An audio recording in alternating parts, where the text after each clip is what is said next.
get to wear our Boise University shirts instead of our normal uniform. Next, I'd like to talk about something Student Council is doing. We are going to the Rupert Trunk or Treat, and we are currently the only school going to the Rupert Trunk or Treat on the 30th.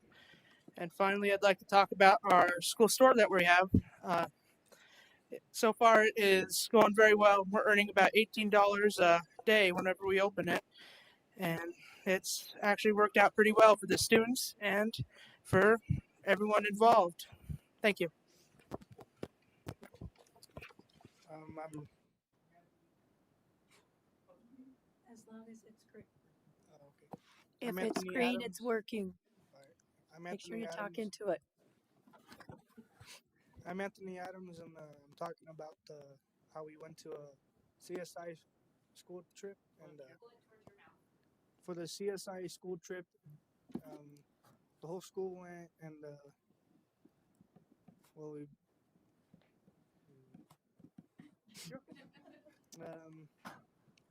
we were gonna do the.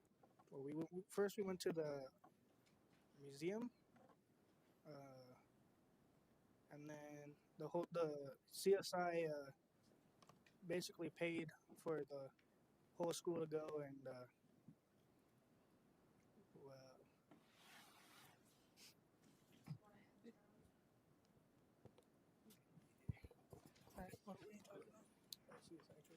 all right, we got to go to the CSI trip and learn about all the options available for us, whether we go to college or not. There's trade schools and all kinds of stuff they showed us there that could be very useful for our future education and possible future for careers.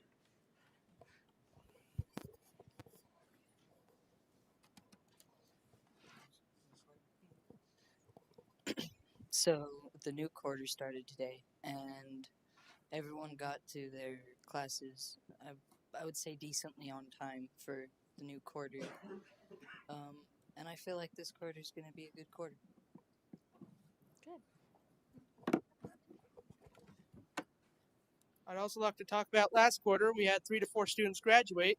Congratulations on them. Good job. That's very good. Great. And finally, would you like to talk about Hope Squad? Yeah.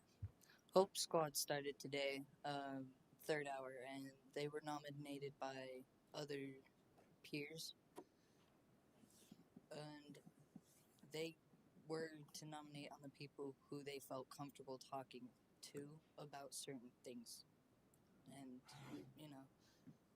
to help them out get through their day and Great. just have a good time. It is a very important student-led organization to help try to prevent suicide, and we are grateful to be able to have it. That is all we have together today. Thank you for seeing us today, and thank you for hearing our piece. Thank you. Thanks. Good job.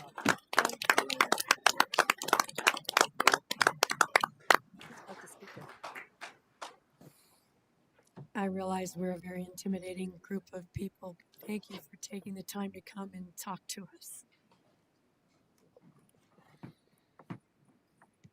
Under good news tonight, first we are hearing from Hayburn Elementary.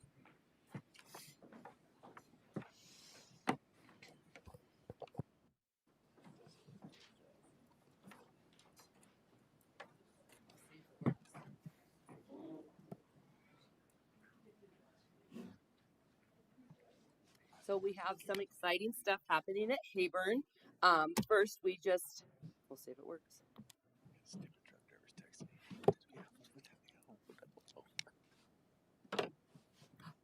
There we go. We're so excited to present our new staff.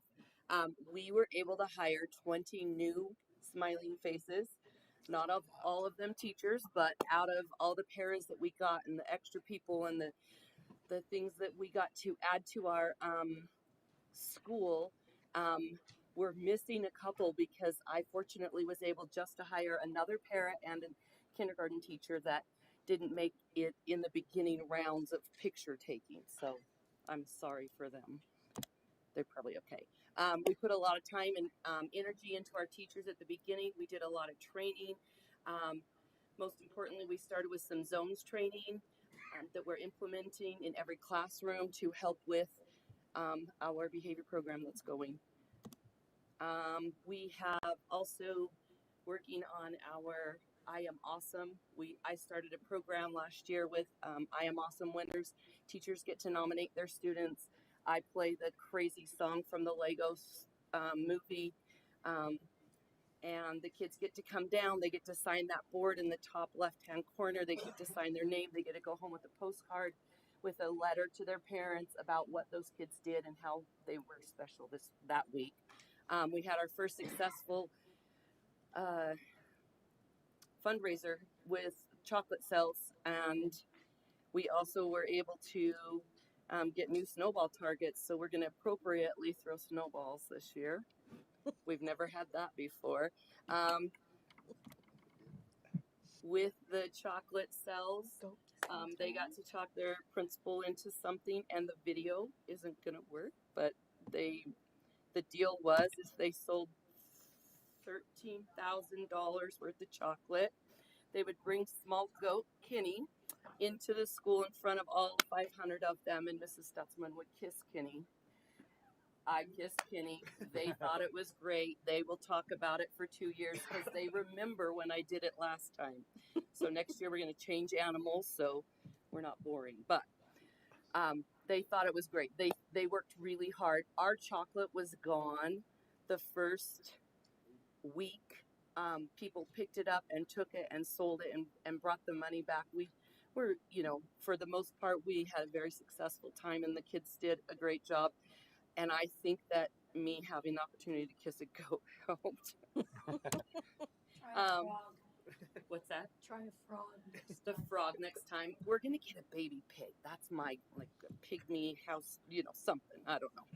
I don't really mind it. It's fun.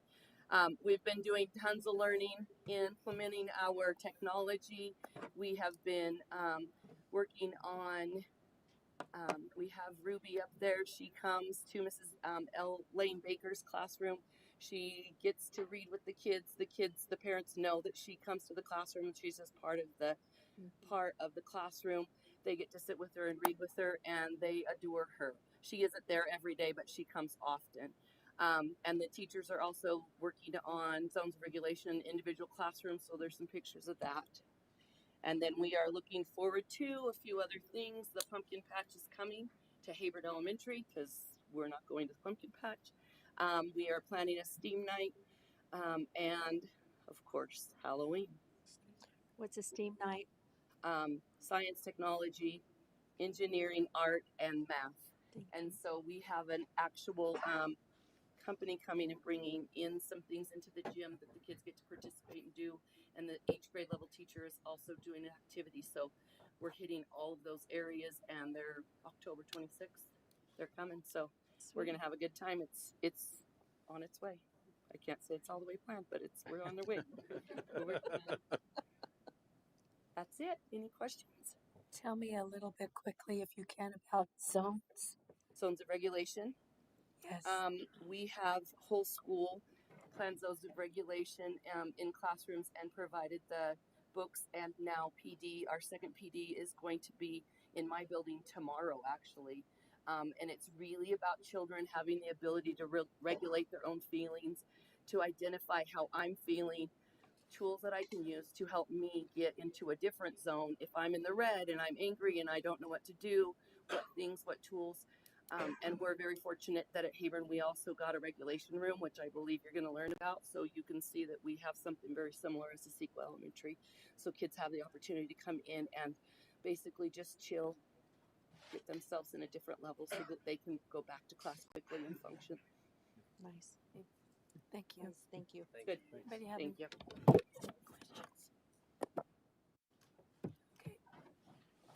Okay. Thank you, Mrs. Stutzman. And Sequa Elementary Regulation Station Special Education Grant. Mrs. Hepworth isn't able to be here this evening, but I'm gonna handle this. Anyway, go ahead and play that, Ashley. Thanks.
employees at the State Department of Education and the Special Education Department weren't able to travel at all, and so they had money that they needed to spend or lose or send back to the federal government. So what they did is they went to the special education directors in the state and said, we've got an opportunity for you to do an innovation grant.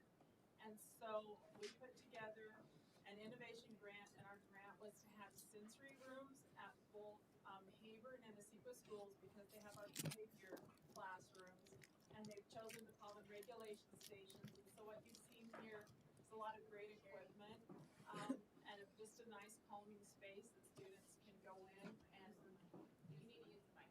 Okay. Just push the button. Push the button. No, on the other thing. Either one. This one. Okay, here we go. Sorry. So we had the opportunity to apply for an innovation grant from the State Department of Education, and this portion of our grant was accepted to provide sensory equipment and actually a full sensory room at two of our elementaries, Hayburn Elementary and Asequa Elementary. They house our two behavior classrooms in the district, which are our special education students who have behavior disorders. So we've created, with the help of Kaylee Hansen, did a lot of the work on selecting what to purchase for the these rooms. So we're able to do that, and it's been extremely helpful. If you're ever out to Asequa or Hayburn, you might just ask to go in their rooms. They've been really an important piece of those behavior classrooms, allowing the kids to come out and go into that room and reset, or just to calm down, take a little time out. So they've been very helpful. Thank you. Any questions? Are you finding that they're working? I mean, they can go in there, but are the children actually getting, is it beneficial for them? Yes, it is. Mrs. Stutzman could tell you that. Yeah. Yeah, they're huge. It's a game changer. They like to know a place that they can go. They can reset. We give them a time limit. They don't get to stay in there all day. They get to choose 5 or 7 minutes. They always choose 7. And they get to hang out, and they get to just find something in there that would make them have an opportunity to put their brain on something else other than what they're frustrated with. So they get to play with something. They get to sit in something. Some of them just literally lay on a beanbag and cover themselves up with like a weighted blanket. They just need a minute to just pull themselves together and then be able to go back to their classroom. So we're using it with all the students, not just the students in the behavior classroom. And so it's been amazing. As a special ed director, it's something that I've always wanted, sensory equipment, and we've bought in small pieces and for different students at different schools. But to be able to fund a whole room has been really wonderful. And I did thank the State Department of Education, and they said, well, hey, why don't you present that to your school board? I said, okay. So anyway, all right. Any other questions? Thank Mrs. Hepworth for the good job on the video and the PowerPoint. Thanks. Thank you. Thank you.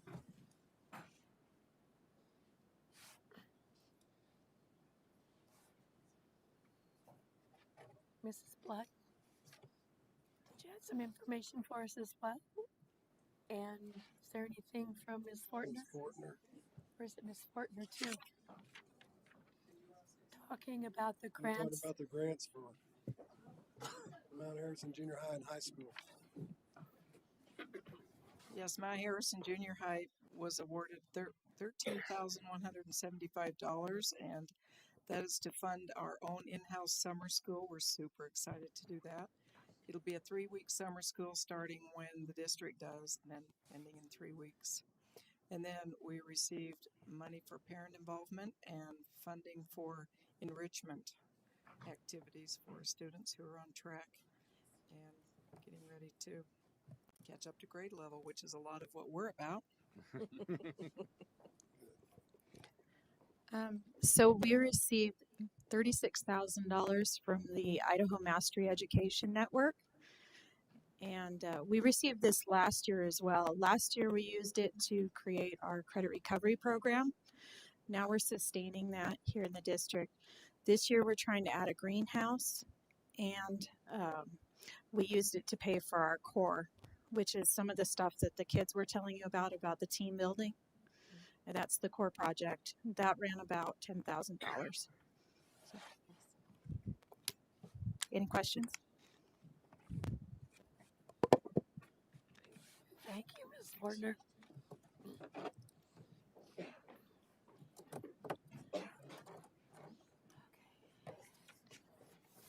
Was short and sweet, I guess. Not a lot of questions, but I was curious. What size greenhouse more are you going to grow in it? What size are we hoping for? Yes, and what are you going to grow in it? What do we want to grow in it? Mm-hmm. The botany class wants to use it for instruction, and then we're trying to build a fledgling ag department class. We're starting there. This is our first time this quarter we're doing an introduction to ag class, and Frank's teaching that. I don't know who he is.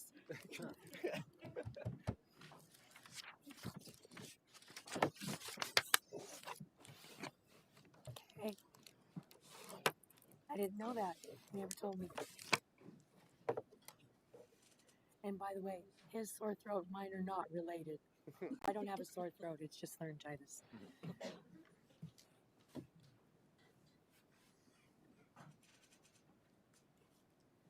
Okay, we have reached. I'm giving it to you. Handing it off to me. I am. Okay, we've received a couple or one patron comment from Jenny Bateman. Would you like to come up and address us?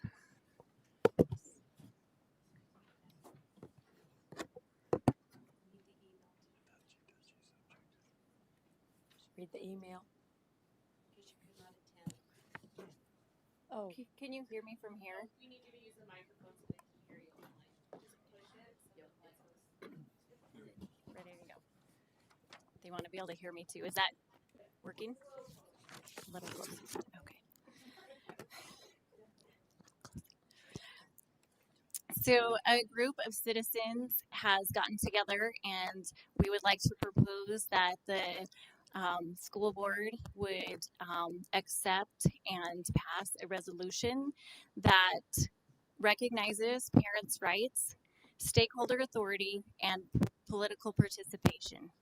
And I have some copies. Would you like me to give that to you now as I'm reading it or when I finish?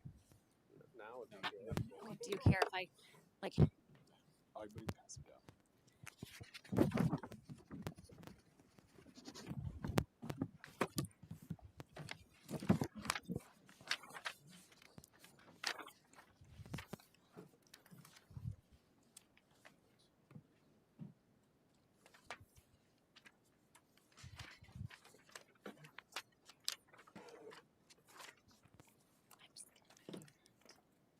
I'm worried I'm going to knock that one off. So I'm going to move it.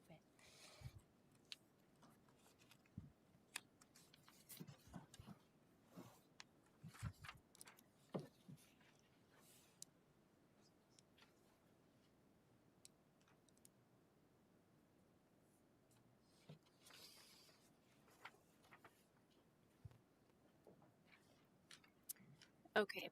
Whereas on September 28th, 2021, Democrat gubernatorial candidate Terry McAuliffe said, "I don't think parents should be telling schools what they should teach."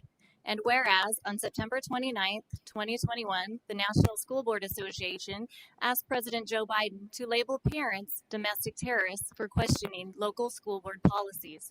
And whereas on September 30th, 2021, President Joe Biden's education secretary, Miguel Cardona, would not affirm that parents are the primary stakeholder in their kids' education during his testimony before the Senate Committee on Health, Education, Labor, and Pensions.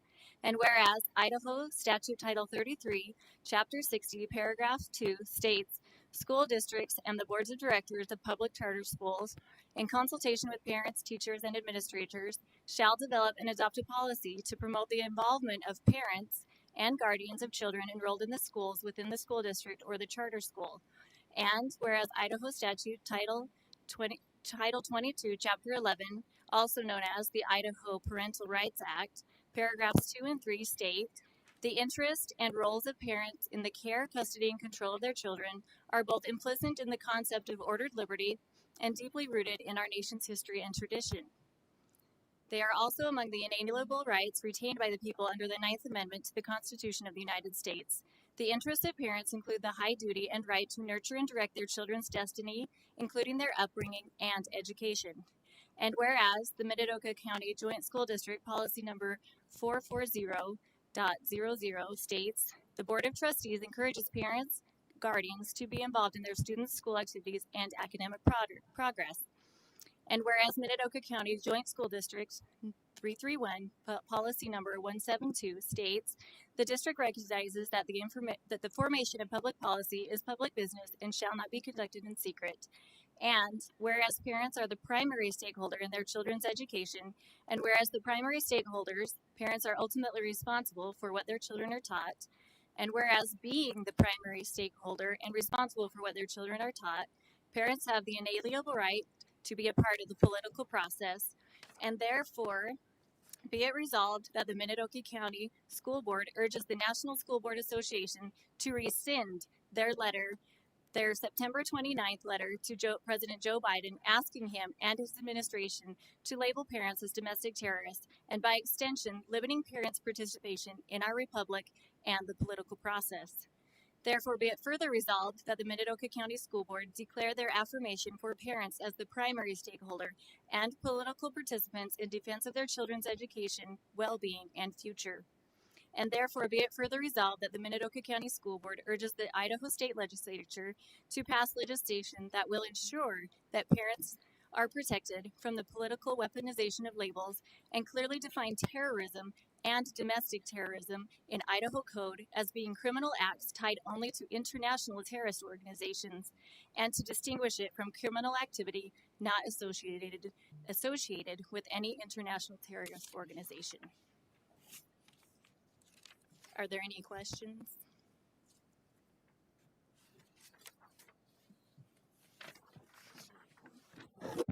Wow. It's a lot to take in. If you have read the letter from the National School Board Association, it was a lot to take in there, and that's what we're addressing. I'm a parent. I do not like being labeled as a domestic terrorist for simply participating in my children's education or the political process of being able to respond to our school board. Okay. Just so you know, and I don't know how many of you are aware, the Idaho School Boards Association wrote a letter to the president, and could you please read it? Would you please read it? I will I read it. think you would be interested. So the Idaho If you School have Board Association statement on the NSBA letter to the President of President Biden, and this was on October 13th, 2021. The Idaho School Board Association Executive Board would like to issue a formal response regarding our participation or lack of in the National School Board Association, September 29th, 2021. Request to President Biden for federal intervention regarding threats, intimidation, and harassment towards local elected school board members. ISBA has never asked to provide input, nor were we informed that letter was being sent. Despite that, it had the appearance of carrying the endorsement of every state association and its members. Had we been asked, we would have readily pointed out the mischaracterization of parents and patrons in our communities as a domestic terrorist or merited federal investigation. We want parents and patrons engaged in our public schools. We have sought that for years. ISBA values local control and believes situations that require intervention are better handled by a locally controlled operation close to our communities. While we look for support to our state and federal governments, we do not seek the involvement of federal law enforcement in local decisions. We would be doing a disservice to our members, however, if we did not point out that the disruptive and its at times frightening behavior that is showing up in school board meetings in Idaho and across the country. There is no justification for physical or verbal threats directed against um, school board members, their staff, and certainly not the students. Leadership requires tough decisions and uncomfortable conversations. Serving on a school board is not a popularity contest, and certain decisions are almost guaranteed to be unpopular to some portions of our communities. ISBA was founded on the continuous to support the authority of social boards to govern the public schools of this state. Elected officials and appointed leadership are who are closest to the community are best suited to make those decisions. We are all tired. Parents are tired. Teachers and school staffs are tired. School board members and administrators are tired. The sooner we recognize that we all want the same thing, the faster we can emerge from diverse tactics and be the leaders that our children deserve. Our number one priority is keeping students safe in school and engaged for in-person learning. We call on the citizens of the Idaho to execute qualities of leadership, including ethical and civic-minded rhetoric, respect, and the mutual understanding that we all showing up for the benefit of our children and in our communities. Yeah, I asked her to read that just because I wanted you to know that the Idaho School Board Association that we pay dues to has sent that letter saying that we don't agree with that. Now, I guess my question would be, and then you guys can tell me if I'm wrong, and maybe Mr. Cotton, you can help me as well. Where we already have it in our policy that we encourage parents and guardians to be involved in stuff and all, is a resolution any more binding than our policy? Our policy is the laws that we have to follow. So that would be my question, is a resolution any different, or it's not more binding, I don't think. It's our policies that govern us. So the purpose for this is what? The purpose of adopting this resolution would be to make a formal public statement to recognize parents as the primary stakeholder. So it's just saying that as a school board, as a school district, we're recognizing parents as primary stakeholders because they're trying to diminish the parents to a lesser role and put other things in the place to be able to govern children and their education. So this is a formal statement, a public statement, which would affirm that we believe that parents are primary stakeholders and that, you know, that you agree with those policies and those things that are in the Constitution. So having read this or had this presented to us and all, I think the next step is that we put it on our agenda for the next meeting under the discussion items that since you've presented this to us, and then we can have a discussion that is bigger and more planned for than what we had right now. So I hope you understand that's probably the best process in which to go for this. I appreciate your time. Thank you. Okay. Does anybody have any questions for Ms. Bateman? I'm sure we'll. There'll be lots of questions. Do I need to turn this off? Just push the button. Madam Chair, would it be all right for us to forward the letter we have from the Idaho School Board to them? Of course.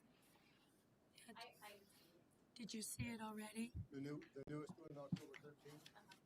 Okay.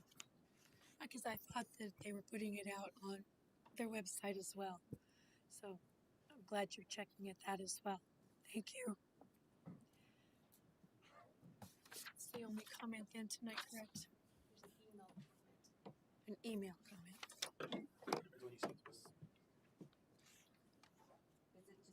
Was it just us or? I didn't get it. They had to forward it to me. But it is. The one at 510. Pardon me? This is the one from Amber Bateman. Amber. Okay. Yeah, yeah. Okay. Somebody want to read it aloud other than me? You want me to read it? Please. But Pretty much. it's still a comment that's been sent to us. I think we need to have it read out loud, which would not be what I could do. You want me to read it? Please. Okay. Dear Minidoka School Board members, I have now had the opportunity to attend school board meetings faithfully for the last 6 months. I have enjoyed learning the basic flow of these meetings, putting names to faces, and seeing how each of you care so much about our children. Thank you for your noticeable efforts to put their needs first, as you all do your best to work as a team to ensure the best possible outcome for our most prized possessions. Presently, it's come to my attention that the National Board of Education, all of which are unelected officials, deem parents to be domestic terrorists. Notably alarming to anyone, I have been able to do a little homework. I'm glad to see words floating around in the Minidoka County School District policy stating that parents are the primary stakeholders in regards to their children. With that being said, I would like to join hands with you and other fellow parents in making a firm resolution and strengthening our position on this very idea and giving further definition of what domestic terrorists look like.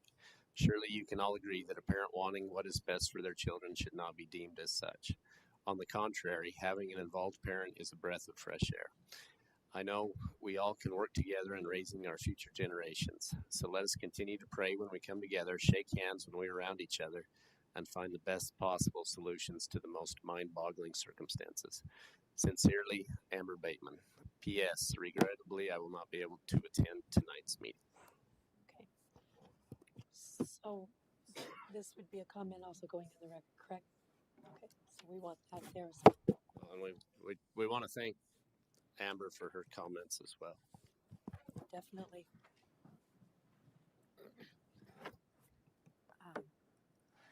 I will make a statement that I believe that we do need to let it be known that we do not consider parents domestic terrorists and that we value participation of all parents within this district.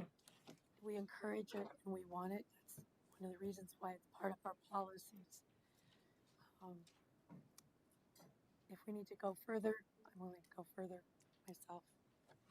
So, is there anything else anyone wants to state? Okay. Did I give you my agenda? Yeah. Thank you. No, my notes. I have notes. I can't talk, but I have notes. Okay.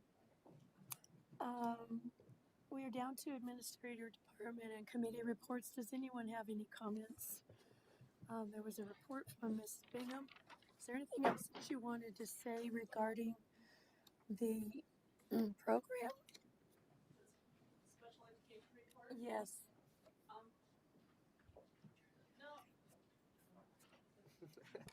No, nothing in particular, though we do get a lot of really good support from our State Department of Education. We're participating, like it spelled out in the report, we're participating in 2 grants from the State Department. One is Cultivating Readers, working on improving literacy for our special education students. And also we're working on the Pyramid project, and that helps us with our behavior of our preschool students or special ed preschool. And they're also have invited it. They have 3 different groups in that project. They're have invited Head Start schools and local daycares, and it really kind of goes along with what was discussed at last month's meeting about students not being prepared to come to school, and that helps kids socially and emotionally be ready to come to school. Kind of goes along. It's not the same as our zones of regulation, but it's helping kids to be able to function well. So anyway, any questions on that report? Numbers are always interesting to me, that data. I did not realize just the climbing of the numbers that has taken place. Right, and so we're right now a little higher than that. some of that we've had a lot of kids move in. Our district's grown too, but we do we're really careful in special ed. You've got to have three prongs to be able to like discuss that in the report. But we're really careful. We want to make sure we serve students with disabilities, and in the same turn, we don't want to identify students as being disabled when they're not. So that's a fine line.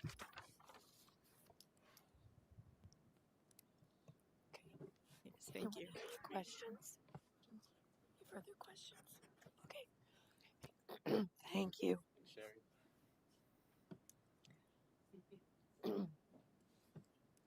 Parent-teacher conference report. I guess the one question I have when I saw these numbers, were any of the administrators disappointed or pleased in the numbers that you had come for your parent-teacher conferences? Mrs. Stutzman is going. We usually have higher turnout. I think was it Corey? You told me that's the highest you've had. Yep. So theirs was higher. It was very high, very positive. So your 79% was higher than you've ever had before? Yep. And just lots of engagement, lots of interaction. I really appreciate watching the parents, teachers unified, working towards finding out what's best for kids. It was a great experience. Great. Yeah, it looked like Mount Harrison Junior High and Paul Elementary were 93%. That's good. Very good. So, Ms. Stutzman, you're saying your 81% was disappointing. Did I hear you correctly? Usually we do better. Okay. We figured out a new way to sign up parents digitally, and we may have had some participants. Okay. All right. Jennifer, what was yours? I can't tell you percentage right now, but my teachers were very impressed with the amount of parents that show up. So I took it. They were coming in till almost 9 o'clock on Thursday night, and Friday we even had some in the afternoon.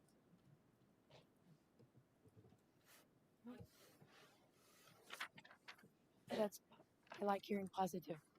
That's great. Any other comments or questions? Okay, then we had the Newcomer Classroom. I'm not. Who was? It was you, Mrs. Woodmeyer. You submitted the Newcomer Classroom report, correct? Okay. Do you have questions about our newcomer? We're going to bring the newcomer's teacher as well as a short video for you to actually experience the newcomer's classroom next month. This is just for information to kind of set your appetite for that. Oh, it's definitely wetted. I'll tell you that much. I'm curious to see how it's gone.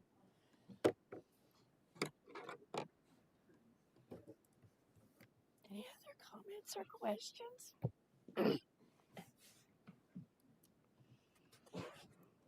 All right. Were there any comments or questions regarding the safety inspection report? Madam Chair, would you like me to expand on that? Please, I'd also like to know what some of these mean when they say, oh, crumb. Let me get it open bigger. I know, it's too small. When it says, there will be notification like third repeat. Yes. Explain that, please. The State Department of Ed sends out a safety person to public schools and the buildings within. He visited all 9 sites, and you have 9 reports in that attachment for each school. And they look for unsafe situations, extension cords strung across the classroom, or a plug being overloaded where they'll have a power strip and have 6 things plugged in. That's a no-no. And once they give us the report, the maintenance person that's in charge of that building gets a copy and they start going through. The State Department wants you to give them a written reply as to how you are going to resolve that issue. An example being in the custodial closet, they had equipment or supplies in front of the breaker box. That is a no-no, but that's an easy fix. So you write down your corrective action, turn it into Miss Van Leuven, and once she gets all the reports back, she sends them on to the State Department and sends us a copy. What you have here are the notes and recommendations from the safety inspector that he left for Mr. Van Avery to address. One note, he said this is the best safety inspection at this school that he's had thus far. I did not know if this was his first inspection, but that was his statement. Any questions, Madam Chair? So this is a repeat? This is the third time it's been on there? Is that what that means? Yes, ma'am. Okay. So that means it hasn't been fixed for 3 times? What is the It issue? would be, this is Minico Industrial Arts. It's the pressure washer, isn't it, for the eyes? Mm-hmm.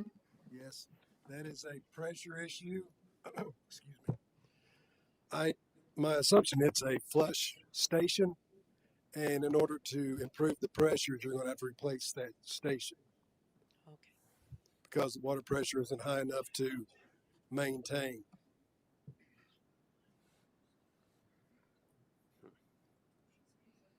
Ours were manual in our shop. You just did this and it shot gravity flow and you just force pressure, but it's different here. So it looked to me like several of them needed to be soaked in vinegar to get the stuff off of it. The calcium. The calcium, yeah. Yep. Everything seemed very fixable. Mr. Van Avery is out, and they will have a report with the corrective actions that they will do at the next board meeting. Okay. Well, it looked like the necessary repairs didn't look like they'd be too much money involved there. No, it's either oversight or neglect. You know, some of it's about cleaning. Mm-hmm. Somebody needs to sweep the shop. Trip hazards. And then everything's fine. Yeah. So, a lot of little things. Yeah. Yes. Yeah. Emergency exit signs not being right. Yes, there's a lot of bumps. Apparently nobody's looking at the exit lights. We all know where they are, so that's, we know. That's right. We live here. Yeah. I'm sorry. That's okay. Excuse me. Sir? Let me ask a question. The board will grant you permission to ask a question. Just state your name, please. Well, I just listened to your report. I'm a retired safety and health person, a lot of years. But the reports he's using, he's following, is it UBC life safety or what program is he using? Is he taking bits and pieces from each? Or? If you would like to see one of these, we can get it for you. He quotes numerous, looks like sections of whatever they need to. So perhaps after the meeting we could show them to you, or someone could show you. Can't read what's it goes to. I hate this thing. I can't read the gray either. Other than corrections need not be completed to respond. Yeah, it's a little hard to read.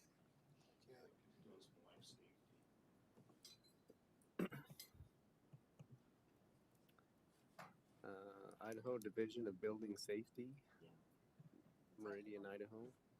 He goes around all the school districts.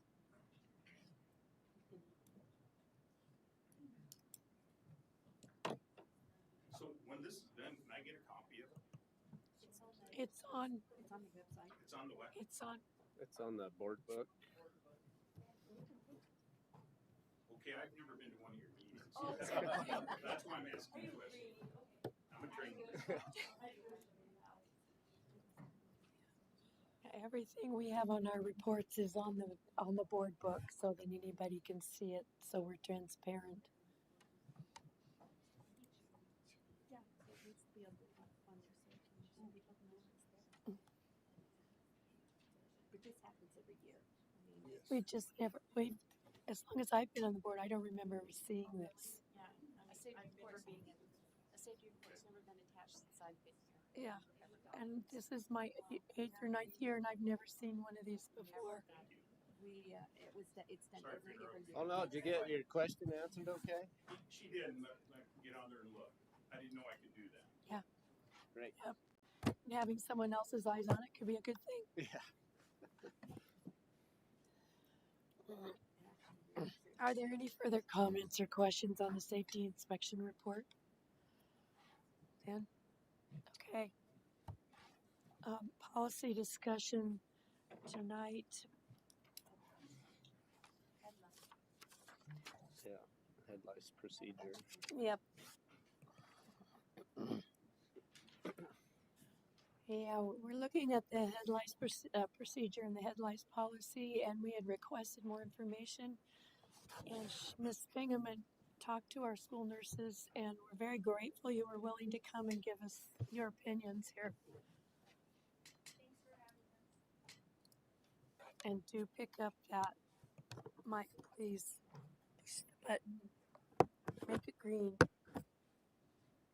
those of you guys that might not know, I'm Melanie Lucas. Is it on? There we go.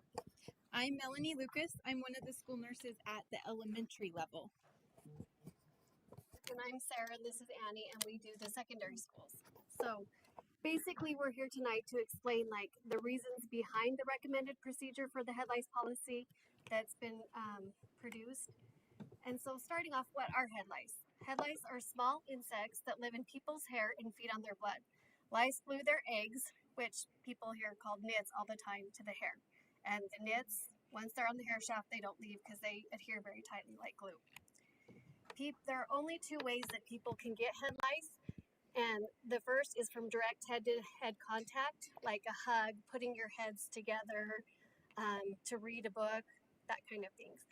And it is very uncommon, but sometimes people can get head lice from sharing of hats, combs, scarves, helmets, and that's if a live lice was to fall off on a hat and then someone else to put that on, but it is very, very uncommon.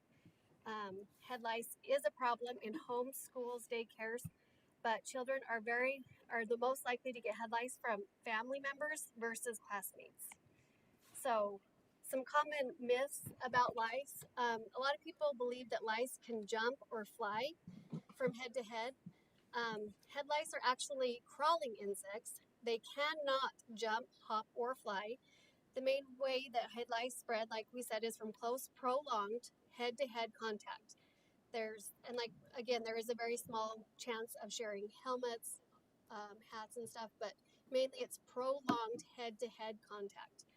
A myth is that people with poor hygiene get head lice. That's not true. People with good hygiene and personal hygiene and cleanliness has nothing to do with getting head lice. People also believe sometimes that you can get head lice from your pets. That is also not true. So the most effective way to treat head lice is with head lice medication. You apply it and it will kill out the live bugs. It's recommended that after the live bugs are killed, that people use a comb out method every 2 to 3 days for 2 to 3 weeks to make sure that all the eggs and nits are removed. Then it's recommended that if someone has it, that they wash all their clothing, their bed linens in hot water. They can put stuffed animals and stuff in bags and tied off for a couple weeks if that's not an option to wash. Combs and brushes should be soaked in hot water of at least 130 degrees for 5 to 10 minutes. And vacuuming and just general house cleaning. You don't have to do anything, over the top. It's very unlikely that they're going to get it from the floor. Lice cannot survive without human blood, so they can only live less than 1 to 2 days after they fall off a person's skull. And it's important to note here that topical medication only kills the live bugs. So when we send students home and we say go home and treat, get one of the treatments over the counter and treat it, they treat it and then they think they're done. They don't do the comb out method. They don't repeat the treatment in 7 to 10 days like recommended. So then in 2 weeks they come back and they say, wait, my kid got lice again. They must be getting it at the school, when in fact it's because the medication only kills the live bugs. And if they don't comb out all the eggs and nits, then in 7 to 10 days, those eggs can hatch, becoming new live bugs, which will then lay more eggs, if that makes sense. It's not that they're repeatedly getting it from school, it's because they're missing some of the eggs. So with the treatment of lice, we do recommend treat it, and 7 to 10 days later, doing another topical treatment if you haven't combed out all the eggs. This is what we recommend for when a child has head lice at school. Students diagnosed with live head lice do not need to be sent home early from school. They can go home at the end of the day, be treated, and return to class after appropriate treatment has begun. Nits may persist after treatment, but successful treatment should kill all crawling live lice. Both the American Academy of Pediatrics and the National Association of School Nurses advocate that a no-nit policy should be discontinued. No-nit policies that require a child to be free of nits or eggs before they can return to schools should be discontinued for the following reasons. Many nits are more than a fourth inch away from the scalp. Such nits are usually not viable and very unlikely to hatch to become a crawling lice or louse, and may in fact be empty shells, also known as casings. Nits are cemented to the hair shaft and are very unlikely to be successfully transferred to other people. The burden of unnecessary absenteeism to the students, families, and communities far outweighs the risks associated with head lice. And commonly, people are misdiagnosed as having nits when they truly don't actually have nits or eggs in their hair. And all of this came directly from the American Academy of Pediatrics and the Centers for Disease Control and Prevention. So, any questions? I want to add something really quick. She did awesome. Am I doing this right? I just wanted to add that she's put together an awesome brochure to send home with parents too. And so all this good information she has made available for us nurses to give to parents. So if they would just read the brochure, they would know to comb out the lice like she's saying, and hopefully we can do more education. And there she's got it up for you to look at. But it's an awesome, really detailed brochure that you can give a parent and they can see exactly what we're talking about to help them to get rid of it. But not everybody reads through everything completely, and so we still, have some of those issues. But and then another point too, I think we're calling it a lice procedure, not necessarily a policy, right, Michelle? A procedure, but it can be uploaded to our district policy manual if we can approve. So, any questions, comments, please let us know. Okay, so what we have here before us is a head lice policy and then a procedure for what would need to take place. And so what you are asking us to pass this policy to recommend Right, recommend because that we go ahead the and previous institute it. policies were that if someone had nits or eggs, that people didn't want them in the school district, but eggs and nits don't spread. They are like literally glued to the hair shaft. Like if you go swimming, it's unlikely that they can't swim, but they won't even come off in the water because they are so cemented to the hair. So to say that a child shouldn't return if they have eggs or nits is really detrimental to the child and to the others around them. The nits won't spread. Live bugs will if like it was prolonged exposure, like me just rubbing up against Annie. If I had that head lice, she wouldn't just get it. They have to have something that they can crawl to. I'm just curious, how often do you see a problem in our area? Is it really common? Head lice is very common at the elementary level for sure. We see it at every school, every year. And a lot of the time it's frequent flyers. It's a lot of the time the same families. And I think for the most part, that is when cleanliness does come into account, is because they may be treating the head lice, but they're maybe not being as thorough with all the details, all the cleaning, all the retreatment, and all the combing out. And so that's what we're seeing. We're seeing a lot of the same families, and I'm sure the admin will attest to that. it's a lot of the time the same families year after year that are struggling with head lice. And so if we're constantly sending them home, we have lots of absences, and then we have to start looking at attendance court, and they get behind. And so from a personal level, when lice have been removed from the kiddos when you're checking them, the lice do not like to be off of the hair shaft. Sometimes we've had parents want proof that their child had head lice. So there have been times that we've actually got a little piece of tape and taped the bug to the counter so that the parents have proof. Before the bug gets taped, it will literally just walk up and down the hair shaft. It will not leave the little piece of hair. It doesn't want to go crawl around on other surfaces. It likes its little home environment. So You do know you're making us crawl, right? Yes. Anytime you talk about lice, you crawl. And really the biggest misconception is people think, oh, the schools, it's so contagious. There's kids everywhere. Kids are sitting so far apart. Like the kids that are getting it from close friends, not necessarily even at school. It could be, you know what I mean? Like when their girls hug, you know, boys roughhouse, that kind of thing. It's not that they're getting it from, you know, the student next to them or someone sitting by them at lunch or anything like that. Okay. I think that clarifies greatly for us, and I do appreciate you coming and sharing that information with us because I think that I've listened to a lot of myths. Let me put it that way. Yeah, well, and it is. It's, you know, people are scared because nobody wants lice. Just like you said, the thought of it makes you crawl. And so, and you've heard, oh, they can jump, they can fly, they can swim, they can. And No, so those it's are important fleas. to know. Those Yeah, are fleas. yeah, they are. They're things that most insects and other things can do. So that's why it's important to know that they only do crawl and that they really can't survive without human blood, and the eggs and nits especially won't leave the hair shaft. They're glued. Okay, so thank you. Well, thank you. Does anybody have any other questions? No, I just make the comment that I now know more about lice than I ever did before. So, yeah, more than I want to know almost. I still maintain they're probably not as bad as maggots. Hines, do you want that on first reading for next month? That's what they presented it? It would be second reading then, wouldn't it? Because this is still on discussion. right. It's still on discussion. We don't have it on the new one, so we need it under policies next time for business. So last week, our issue with it was whether or not a child should be sent home immediately. And what I get from there is they don't need to send a child home. Right. That was what we had a discussion with about last time. Yeah, both the CDC and the American Academy of Pediatrics recommends that they not be sent home, that they can resume the school day and then go home, do the treatments, and come back again tomorrow. And ISBA say they should be sent. Okay. All right. ISBA's.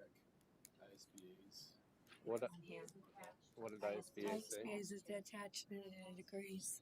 Now that policy is the same as what. So we have to follow ISBA's, correct? We don't have to. No, we can make it. They are recommended. They're not. Their recommendation is that Not to follow. Well, is to follow this one. but when they send us something, we don't have to make it a policy. So It's a guideline. Yes, it's a guideline. Okay. This one wasn't a required, this one was only a recommended, right? Right. It's not required, no. Okay. Do we have our lice questions taken care of? Okay. I hope so. So you want the nurse's recommendation policy put on as a first reading? The nurse's recommendation on ISB? Yes. Gotcha. All right. Does anyone have any questions for Mr. Ramsey regarding the superintendent report? They keep getting longer. Well, we saw why. That's Working it too hard. 3/4 of a page now. We saw why, though. It used to be 2 or 3 lines. Now they're getting. Well, he's getting more involved. We He's know getting why. more. He's getting more used to us. Yeah. You have a lot of things that go on in this district that I attend or You just represent the school. You just like meetings. No, sir. Past board member Rick Stimson told me about Mr. Ramsey helping the maintenance department. Which time? Well, he said he caught him one day in some clothes that were not appropriate for a superintendent.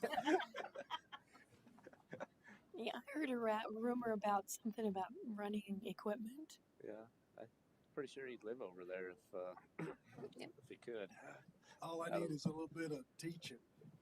We fixed irrigation lines at your baseball field, which was new to me, but I bet it was easy.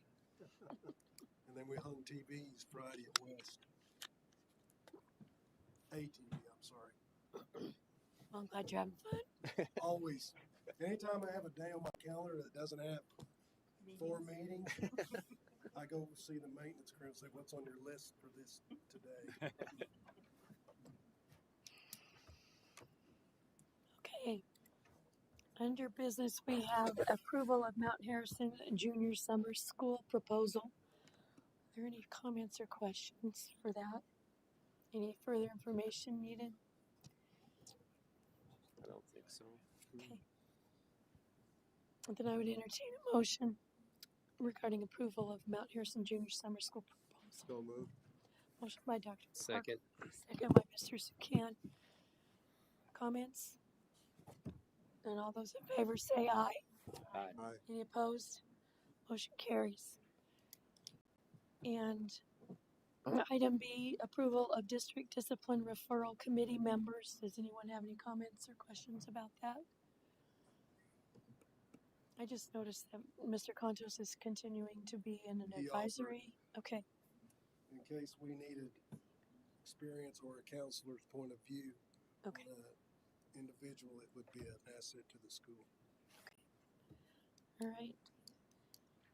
And I would entertain a motion for approval of the district discipline referral committee members. Madam Chair, I'll make that motion. Motion by Mr. Sukan.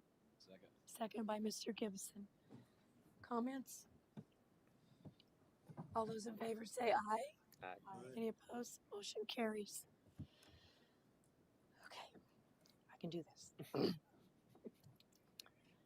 We are holding over policy number 1, which is D130.00 district planning. This is a first reading. We want to leave this one for comments and probably do the 3 readings. Policy D150.00 policy formation. This is a first reading with very few changes. And policy D170.00 board meetings. This one is again just a review of what we already have, very few, if any, changes. And then policy D310.00 school age, entrance, placement, and transfer. This has very few changes as well. Again, it's one that just needed to be reviewed. And sex offenders policy D428.00, also first reading. Again, there's just little change and very little discussion on or reason for holding that over. Also, policy R, which would be review 548.00, no changes to that one, just needing to be reviewed. It's been several years on that one. So, I'll have to do this again.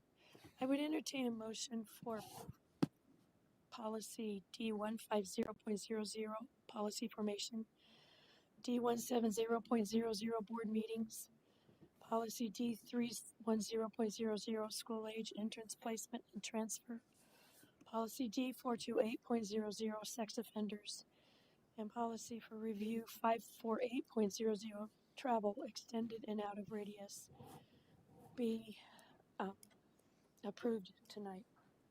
Madam Chair, I'll make that motion. Motion by Mr. Sukan. Second by Mrs. Anderson. Any further comments or questions? All those in favor say aye. Aye. Any opposed? Motion carries. Is there any other business before the board? Nope. Then I would entertain a motion for adjournment. So moved. Motion by Mr. Sukan. Second by Dr. Parker. All those in favor say aye. Aye. Motion carries, and thank you for listening to me. You're adjourned.